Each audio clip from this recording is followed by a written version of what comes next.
Hey everybody, Neon here, doing something a little bit different for today. What I'm doing is actually recording a video focusing on some of the specific decks from the ECQ that did well this weekend. The deck that you'll be seeing today, it's just on the right-hand side. You should be able to see it right above me, actually.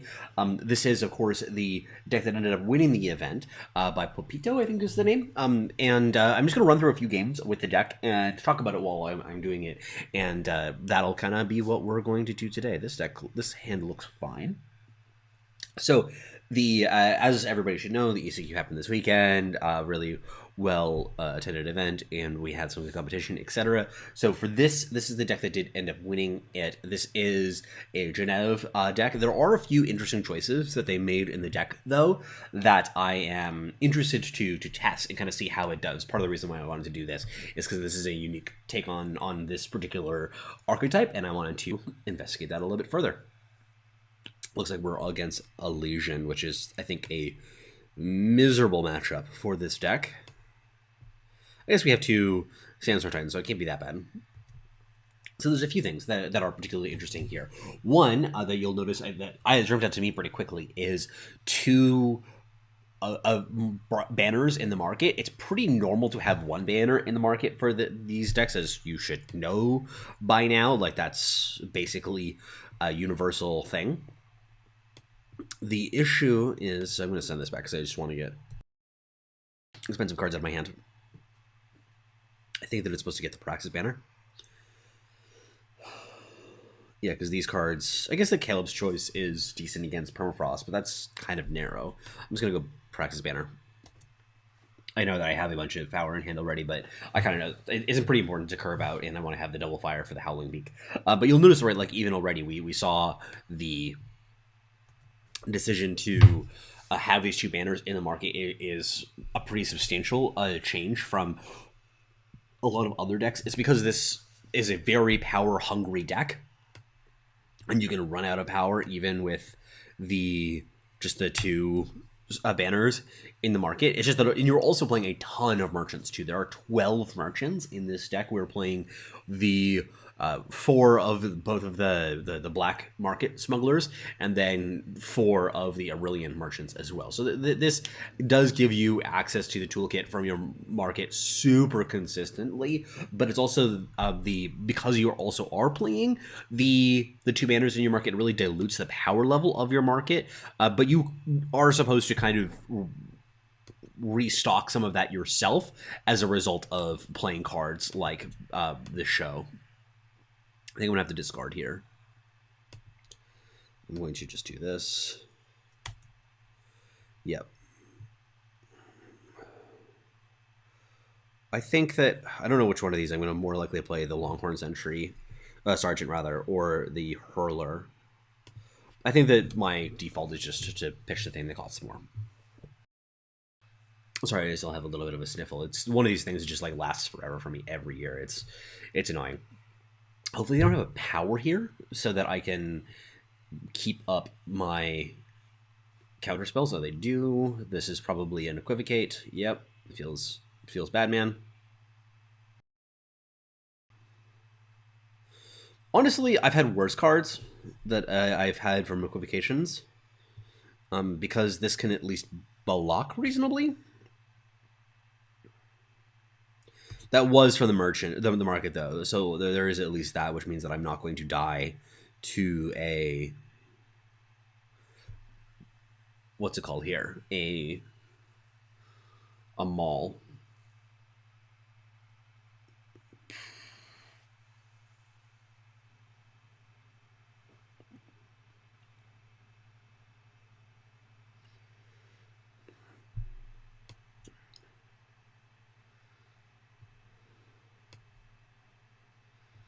I'm just going to do this. Next turn, I plan to play out the Graceful Calligrapher Praxis banner, hold up oh, Jesus, I'm never beating that. Yeah, that's dumb. We're dead. Yeah, part of my worry for this deck is that it is a little bit slow to the draw. So if you are against a dedicated aggro deck, you're going to have, I think, a kind of a hard time compared to some other versions of Elysian. I mean, that wasn't a great draw from the deck either. I definitely appreciate also another change that you might have noticed there was the Wasp that I had in hand. It's also in, like, once again in the deck list. That's right above me. So this is something that is a fun little shift in the deck that does allow you to have a better interaction that it isn't able to be hit by a sabotage. It is still susceptible to other removal spells like torches, etc. But since we have a lot less Warcry threats, it's not that big of a deal where you play it out and then it blocks and then it'll die to something like a torch, and then you kind of move on with your life because you just didn't take the damage at the very least. We don't even have a lot of charge either, so you can usually see it coming or even overwhelm. So those battle skills are not the important part. The most important battle skills are Aegis and flying, and the Wasp is very good against those. Lifesteal also very important. Yikes. I think I would pitch this on the draw, but on the play it's fine, especially since we get the snowball. I do want to hit an undepleted power if I can, by Crest.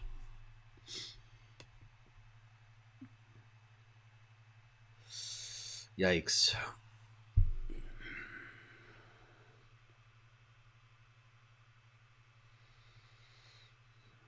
I think this is a good card, but I think I have to ship it. I think I just need a hand that functions. The composition of this market too, I gotta say, it is wacky. It is a lot. Like, we can take a look at it right now. Caleb's Choice, Zalchi, Mola, and Nikova, 2 banners. So, few things that, oh, thank you very much for cooperating with me, opponent. I appreciate that. It means a lot to me. So, next turn, I am very likely going to do something like Howling Peak, or Merchant, plus send something back, and then, oh yeah, this is a perfect turn. This is great. Send.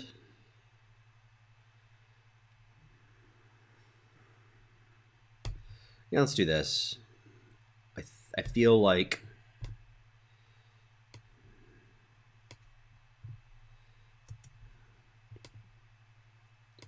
it feels good. I kind of actually I should have done it with the Aurelian Merchant because she can pull back the show later on. I should have sent show out. That's actually, I think, a mistake. Wait a minute.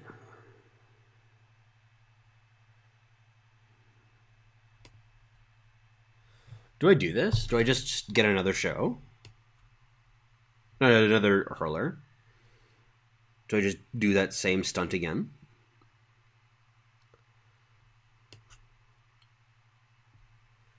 I don't know. I kind of like it.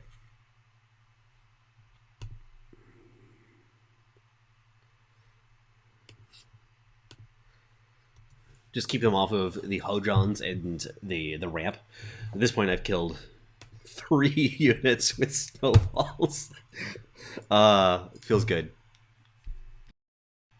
But yeah, the thing that I've been trying to say is that this particular approach to building the deck is particularly weird because also the what's standard in the market here, you have 2 banners, a 7-drop, an 8-drop, and a counter spell that can't even be grabbed by the Aurelian Merchant. So also, obviously, this does remove attachments as well, which might be relevant in this matchup. But it's just such a bizarre sort of combination. I think I definitely have to keep up Equivocate here. I think I sequenced this wrong.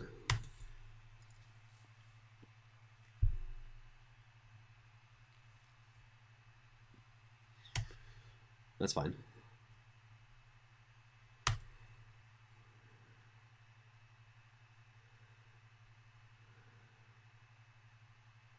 Sure. That's fine by me. I'm just gonna wasp it.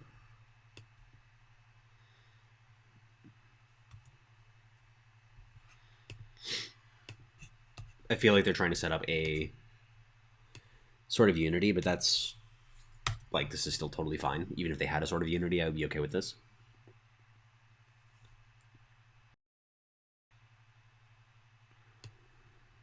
Okay. It's good.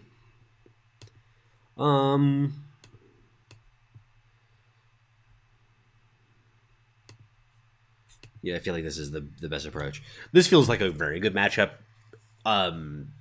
Like some of the time, like with this, particularly this kind of draw, like I guess that they're just on the ramp draw shitty plan. In which case, the Zouchi will kill them pretty hard. Having the ramp into Zouchi is nice. Like, that's kind of a nice combo, I will admit.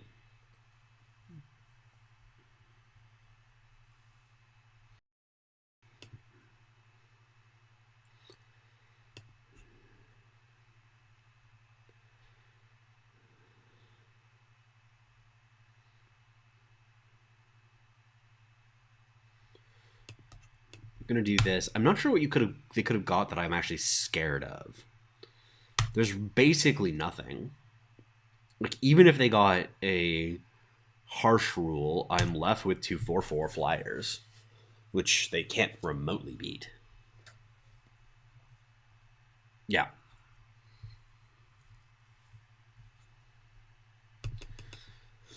So that's the upside of this deck. Definitely very powerful shit.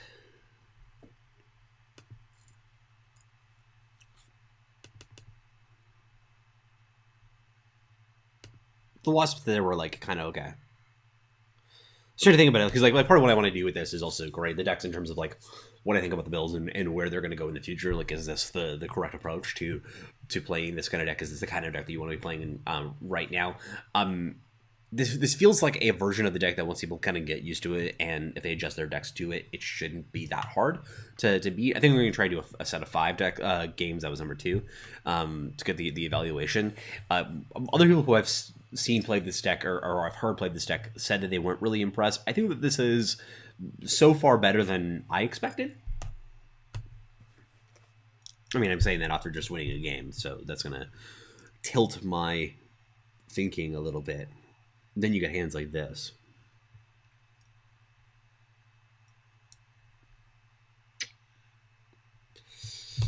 I don't believe that Danny K tends to play very much aggro. I could just be totally mistaken here. Given the fact that I have the strategize, okay, yeah, that's perfect. If once again, this is very not against aggro. If I'm against aggro, I can get my absolute stuff kicked in. I think I have to set this to the bottom, even though Heart of the Vault is an insane card. So yeah, he's on probably something that's either like strict Huru control, or he's on something that's unit heavy.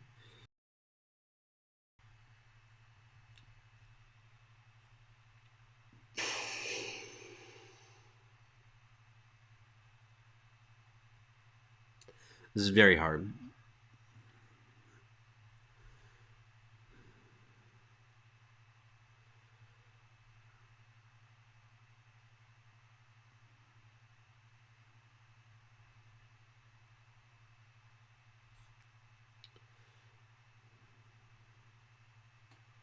I'm gonna go with Howling Peak. That one's tough. I would think that I had to give basically any card in my hand I think was actually defensible there in some respects. That one was tough because like both of the 6 drops are 6 drops, and my hand is still power light. I guess I'm gonna get to the 6 not that long from now. That feels a lot better. I'm very happy to have undepleted power.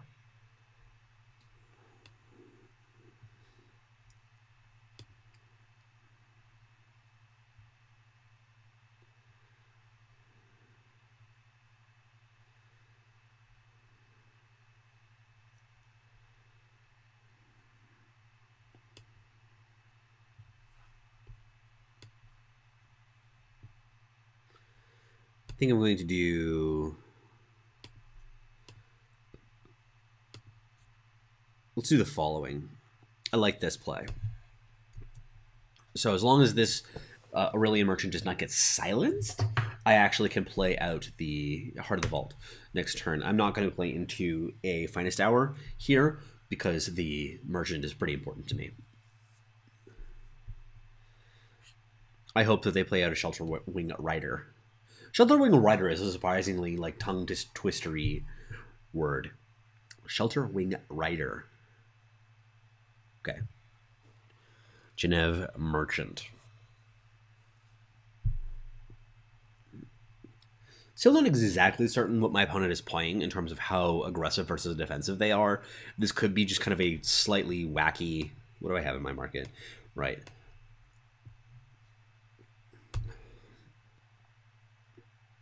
So they definitely have Finest Hour. It could be Levitate, I guess.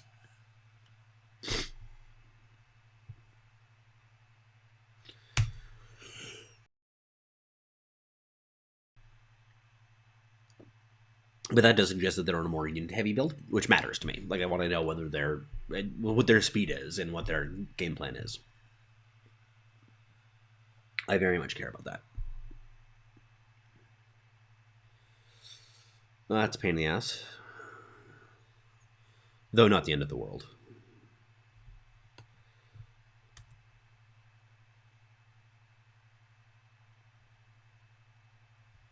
Interesting.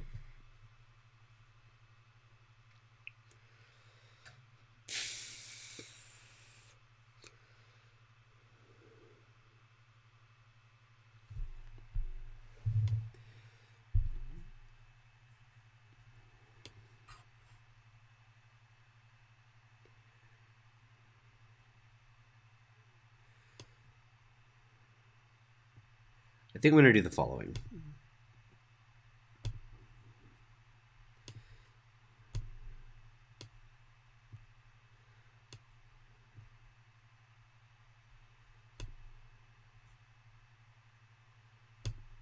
That feels decent. They kind of have to answer... Like Zalchi is a lot of pressure. And even something like another Vanquisher's Blade is not going to do very much for it. I probably should have double blocked here. Actually, no, since I have the Howling Peak, I should not have.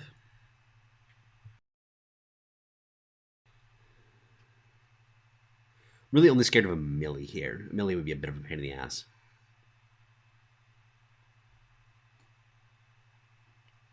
Very likely have Palace available now, which is a card that I'm not excited to play against. Though I do have the ground sort of locked up, which is nice. I think that was... Ooh, please don't hit it on the Merchant. Yeah, that hurts.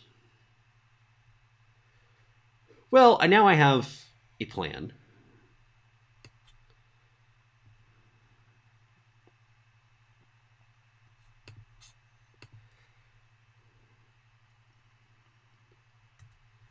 Like, they have to have a flyer to hit this, so they could still have the Levitate.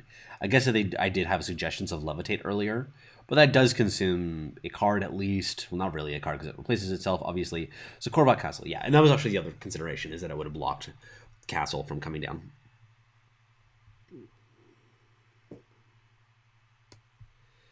So I think we're going to do the following.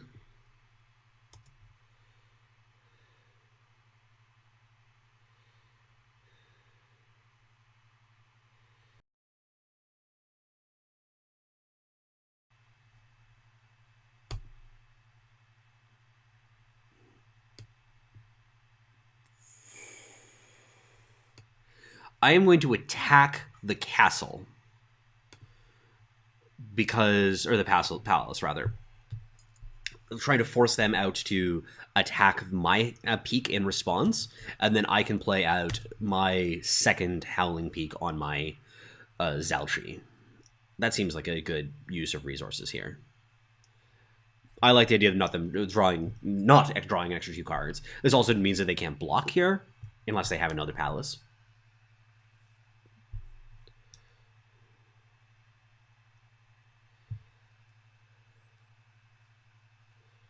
Interesting game.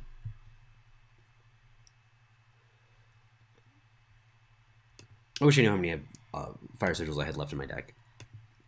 1, 2. I think I have 1 left.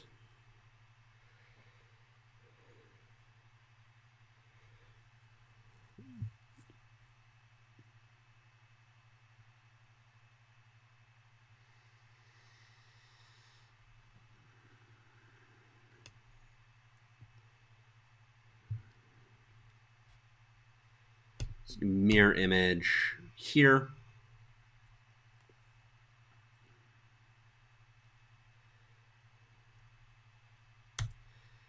I'm almost positive they have a levitate.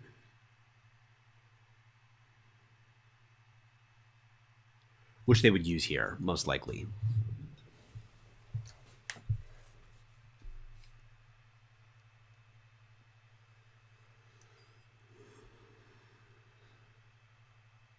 They are tanking, though, which is good for me. I think that suggests some weakness in the hand.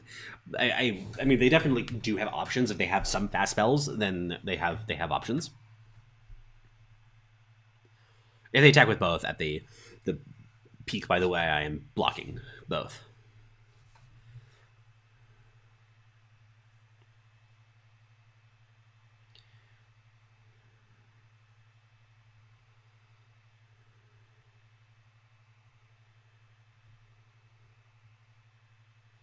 Sure.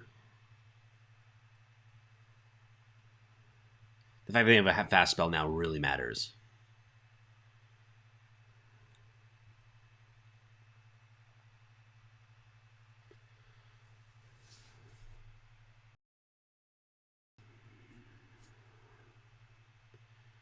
They're trying to decide what to attack, even. Interesting.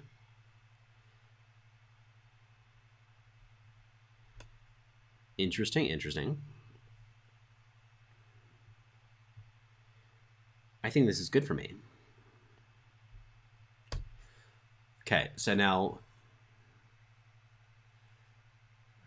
this plays out quite well. Let's watch this one play out. Gun down on a melee. Yeah. I knew that was coming.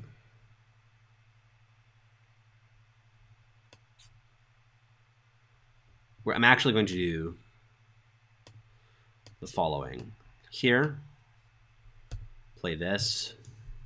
The reason that I'm doing this right now is that she is actually going to be transformed. If he had the face Aegis, then my attack wouldn't do that. Wouldn't transform it. I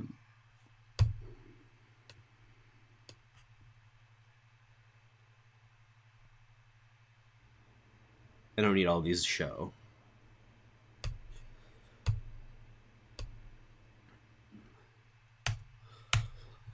They need to have a pretty crazy set of cards here in order for them to kill me, which is my main concern. Because I definitely have more value, I just have to set things up so I can't die.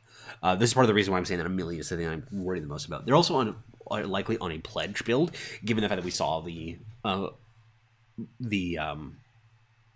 Anya. Anya is not great in the traditional builds since she gets shut down by Palace. I don't think that I would play with her in my deck right now unless I was playing the pledge versions. I wanted the pledge in part. Geomar. Geomar, in case you're wondering, is a terrifying card.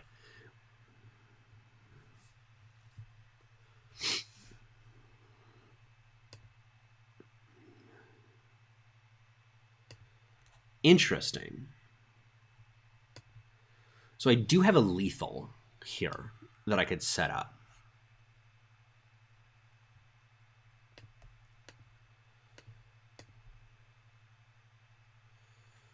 So 1, 2, 3, 4, 5. Let's do this first.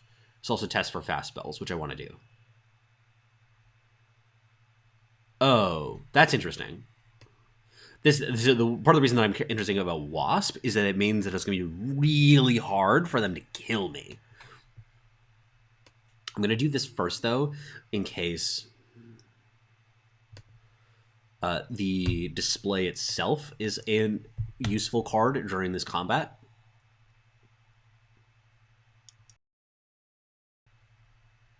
Still the sniffles, once again, sorry. This has been an interesting game. Very back and forth. Yeah, I figured that you had to do that. You have to block. But it's also that means that I have 4/4 blockers.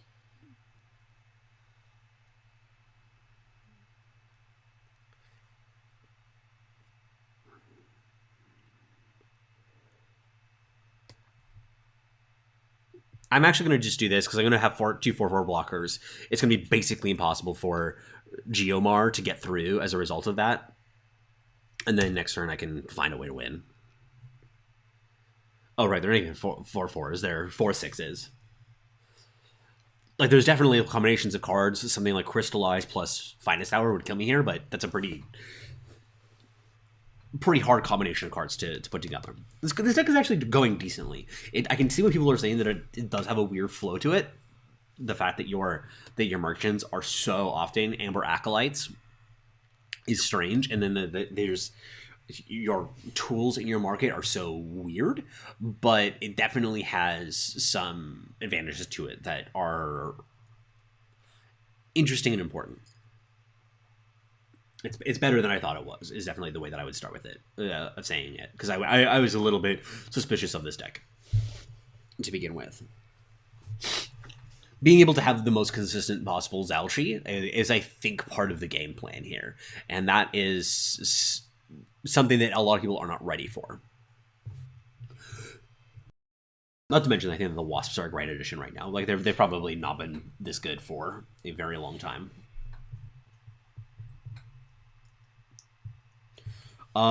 If I was on the draw or did not have the Hurler, I would send this back. I am also just a sucker for show. Either show or strategize. I'm just an absolute sucker for them. It's very hard for me to send them back. Crest? They had some duplication as well. Right? 1, 2, 3, 4, 5, 6, 7, 8, 9, 10. I think I have to... I guess I would play another power. It's just a little bit too much.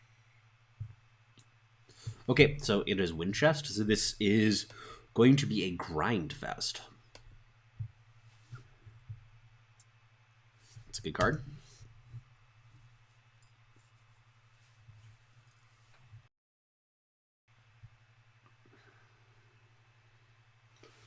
Very good card in this matchup. Very good card in this matchup. I actually want to time the Merchant strategically. Yeah, I think I want that. Because they have Torch right now. So the logic for it is that if they play out a Merchant right here, yes. So this is exactly why. So if they are on Winchest, I'm not actually certain if they're on Winchest. They could just be on Rakano. But if they are on Winchest, it allows me to do the following. Play out Smuggler. Send Hurler back. I think that I want Zelgi or Banner.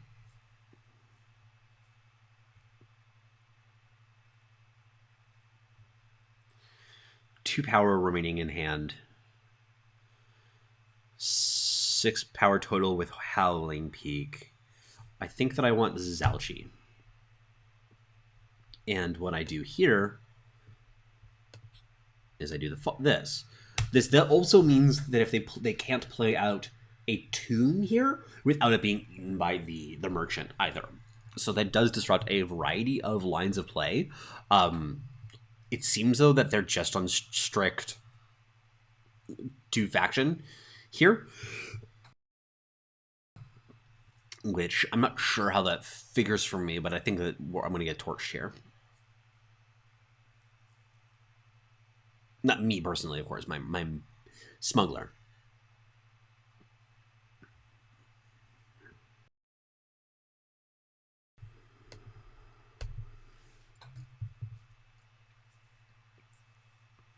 I'm already regretting my choice about the Banner. Oh, now I'm not.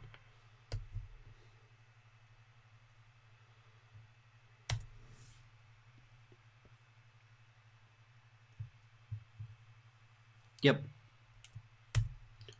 I would be very happy to equivocate, to hit this with equivocate if it has a weapon on it, but I would rather hit it with the Heart of the Vault and just kill what you do. Let's see if we can adjust this Shadow Influence. Yeah, we got it.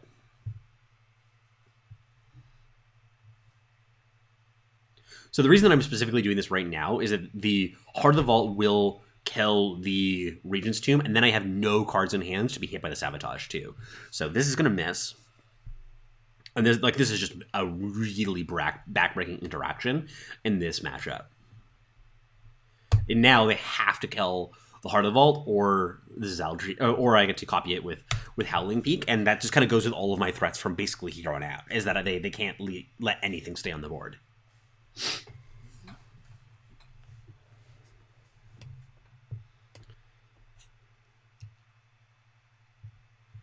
Zero cost torch is also always nice. I would prefer the Equivocate, but, you know, it works.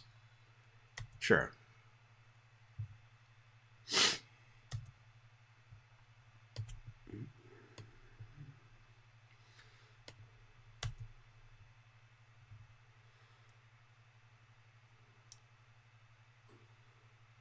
They either have Torch or Display of Ambition, it seems. And they have to kill Zalchi. I mean, I'm guessing it has to be Torch, because they'd have to kill Zalchi if they can. Maybe they have something here that can answer it, but that's difficult to do.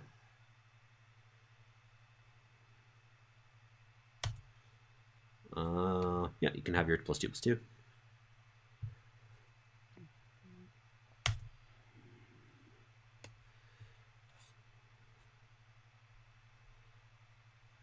Mirror Image.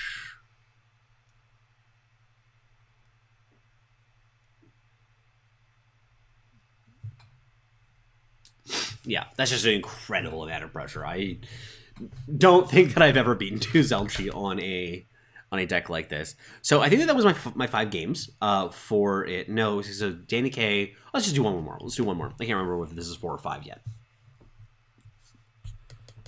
I think the Danny K was the 3rd game. But we're at 3-1 right now, so we can do either 3-1 or 4-1, so either way is good. We can actually check in the profile tab.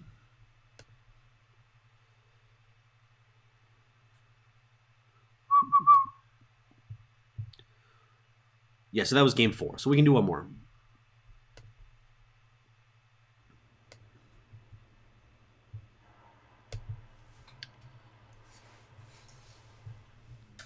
Yeah, so definitely having a very consistent Zalchi is a very powerful plan as this deck. So against a decks like Winchest. So being able to consistently get that with all of your merchants is really helpful. Having the Aurelian merchant that allows you to power them out a bit more consistently, also very attractive. So I like some of the ideas behind this deck. I still feel like there's some problems in the market, that especially the I suppose there's not really anything else that what's it called could be, the choice could be. There's just not a lot of options there, and that's kind of one of my main criticisms for it. I also I feel like there's got to be a way that you don't need to have 2 banners in the market. Like I don't think that that's correct. After playing this for a little while, I could be wrong still, but I feel as if there's got to be something else that you can do, either with your power base or with the market, to make it a little bit more feasible. Oh, hey, we play Hailstorm. I didn't even realize that. It's a powerful card against certain matchups. Particularly, I don't know what my opponent is on. He wishes me a good evening. He is on -1 cards, something that I always appreciate my opponents to do. Never again. I will let him know that the winds protect me.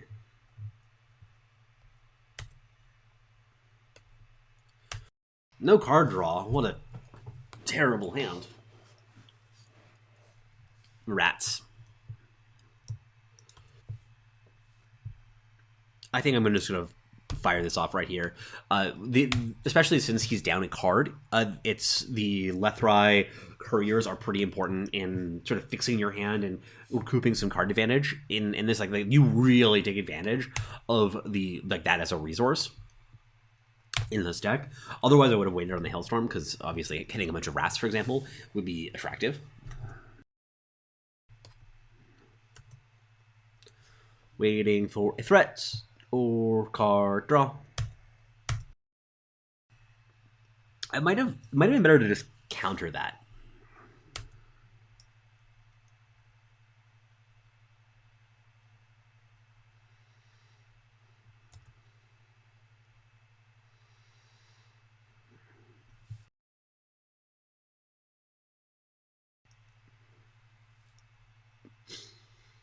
Yeah, it's a good card.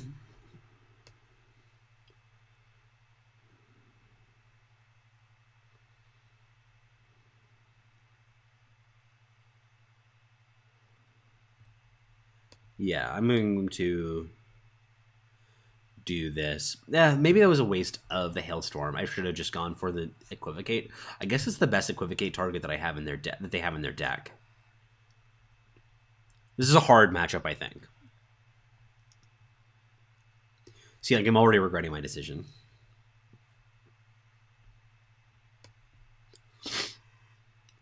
Power? Not quite.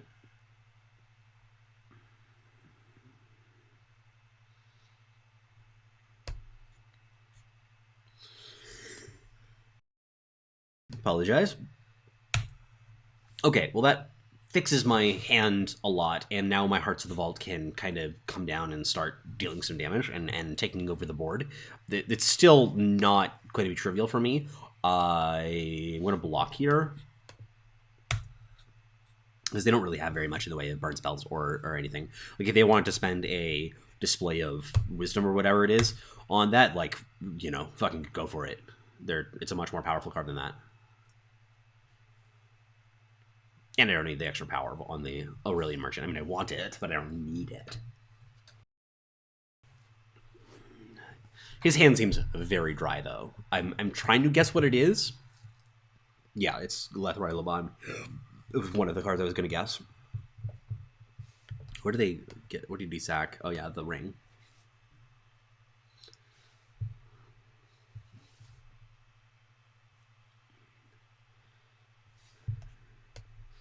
Ja has been called. I will be their Huckleberry. Did not think that I had it in me. Oh, you just don't know me that well.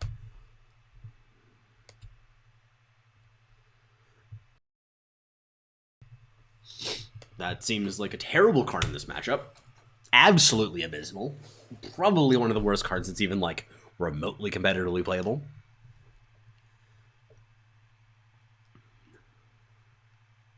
Clock of Stolen Hours. Resolves. Not exactly something I'm scared of. Lethrai Lobotomy. It's actually, I think, correct to be doing this pretty actively, because if they know the deck list, they'll know that the Howling Peaks is a component to the deck.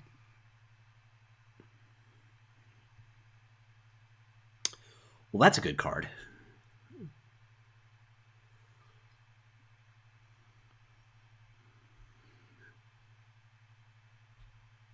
Since I have my Howling Peak Smuggler, I think I actually just don't care about the Equivocate right now.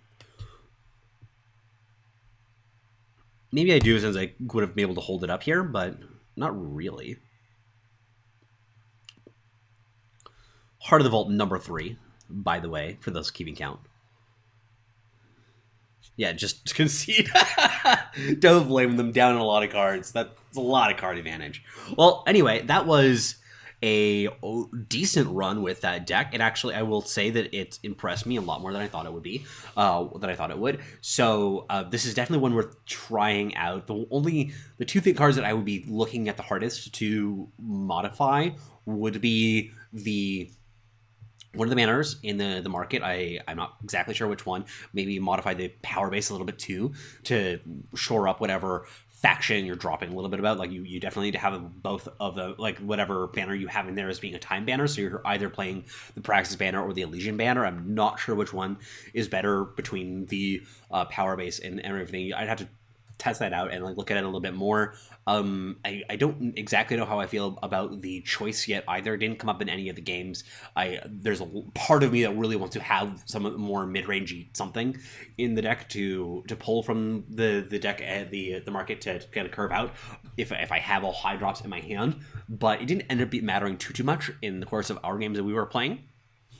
So all interesting stuff, and I definitely like the idea of, a lot more than I thought I would, of having 12 merchants to have access to Zalchi, because it's such a clunky card to have in your main deck, and you get it so consistently when the matchups really matter, and with control being a lot more popular than it has been in the past, this seems like a useful tool, and it's really good at fucking up sites, which is obviously really important in the Palace metagame. But that'll do it for today. Thank you very much for stopping by and checking out this deck tech / deck review thing. If you guys like this, I'll do some more of these over the next couple of weeks, but it was lovely to hang out with you all. Take care.